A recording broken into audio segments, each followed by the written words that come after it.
अच्छा, ये सवाल बहुत मुश्किल था और आपने पहले भी इसके सॉल्यूशन देखे होंगे, और नहीं देखे हैं तो आज देख लेंगे, जाके गूगल करेंगे इसका सॉल्यूशन, फिर आपको पता चल जाएगा कि मैंने क्यों आपको यहाँ पे बुलाया, मैं आपको क्या सिखाना चाहता हूँ। ए ने विनय से 9 साल अधिक सेना में सेवा की और बी से 1500 रुपए अधिक पेंशन प्राप्त। ठीक है भाई, अच्छी बात। सेना द्वारा भुगतान की गई पेंशन सीधे उस कर्मचारी की सेवा के वर्षों की संख्या के वर्गमूल के समानुपाती है, ये बात बोल रखी है।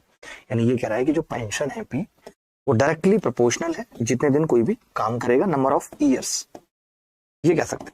या हम ये भी कह सकते हैं कि जो पेंशन का स्क्वायर है वो ईयर्स के प्रोपोर्शनल है, ये भी कह सकते हैं। बात एक ही है, ठीक है। चलो, जिसमें कर्मचारी डालता है बी 17/4 साल और सेना में काम किया होता तो उसकी पेंशन 10:9 के अनुपात में होती। ए ने सेना में कितने समय तक काम किया बताना। बड़ा ही प्यारा सवाल, मेरी रिक्वेस्ट आप सबसे रहेगी, ठीक है। मैं ये कह रहा हूँ ए ने विनय से 9 साल अधिक सेना में काम किया है। विनय या बी, जो भी समझना समझ लीजिए, more than B, B for Vinay, बहुत ध्यान से समझना। मैं ये कह रहा हूँ अगर विनय ने 20 साल काम किया है तो इसने B+9 किया है। ये ए है, ये बी है, ये आएगी, बता दो मुझे। अगर उसने बी किया है तो उसने B+9 किया। आपने कहा यदि बी 17/4 साल और सेना में काम किया हो, यानी इसने तो B+9 किया। अगर इसने B+17/4 काम किया होता तो जो इनकी पेंशन का अनुपात है वो 10:9 होता। आप यहाँ से कह सकते हैं कि ईयर्स प्रोपोर्शनल है पेंशन के स्क्वायर के, तो मैंने यहाँ ईयर्स लिखा है तो पेंशन का स्क्वायर कितना हो जाएगा, 100/81। मैंने कहा कि अगर इसने B+9 किया है ए ने और इसने B+17/4 किया है तो वो पेंशन का स्क्वायर 100/81। अच्छा, मैं अगर आपसे यहाँ पर डिफरेंस पूछूं तो 9 चौक 36 में से 17 गए, 19/4 अंतर है बेटा, 19/4 अंतर है। यहाँ पे अगर मैं आपसे पूछूं कि अंतर कितना है तो आपने कहा 19, ये 19/4 साल है। तो आपने कहा कि जी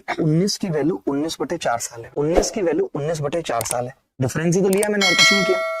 तो मैंने कहा बेटा अगर 19 की वैल्यू 19/4 साल है तो 100 की वैल्यू 100/4 साल यानी 25 साल होगी। यानी ये जो 100 के सामने लिखा था ए, इसने 25 साल निवेश किया है। डी इसका आंसर है। अगर ओरिजिनली बी का पूछता तो 16 साल आ जाता।